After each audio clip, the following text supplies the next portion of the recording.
said that Peter Pan was sort of like every little boy's fantasy. I mean, think about it. You got pirates, you got flying, you got Indians, you got faraway lands, you got mermaids. If somehow they worked in cowboys and spacemen, this movie would be set. And for what the story is, Disney does it pretty well. They of course put some changes here and there, but they still get the characteristics of these people down really great. Pan himself is very cocky and sure of himself, and I have to admit he is a little bit a product of the times. Something about that voice and the way he looks, you can definitely tell it was done in the 50s. Of course! That's why I like him.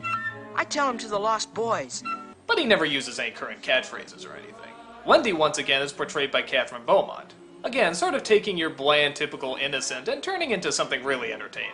She's a wonderful nurse, although Father says... Girls talk too much. Yes, girls talk too... Oh. Well, get on with it, girl. My name is Wendy. Wendy Moore Angela Dawn. Wendy's enough. Oh.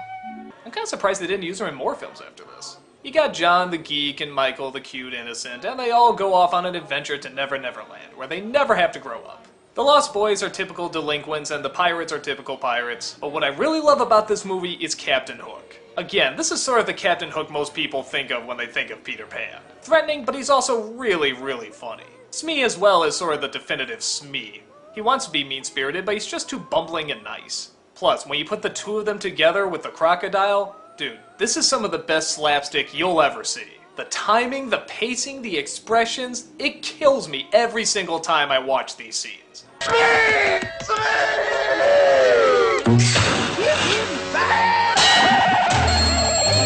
The romance between Wendy and Peter is just perfect. It's not overdone, they never actually share a kiss on screen. It's very much done like how real little kids fall in love. The girl often wants it more and the boy doesn't know what the hell to think of it.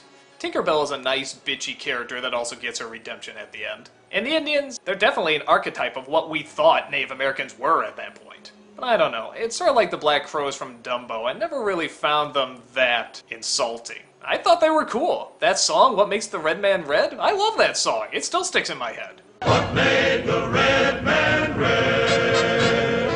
What made the red man red? Peter Pan seems to get the childlike adventure down pretty well. For little kids, it's pretty gender neutral. The girls can get into the romance and the mermaids and the flying and such, while the boys can get into the sword fighting, the pirates, and all that good stuff. The energy is great, the imagination is great, it's just a good old-fashioned fun kids movie.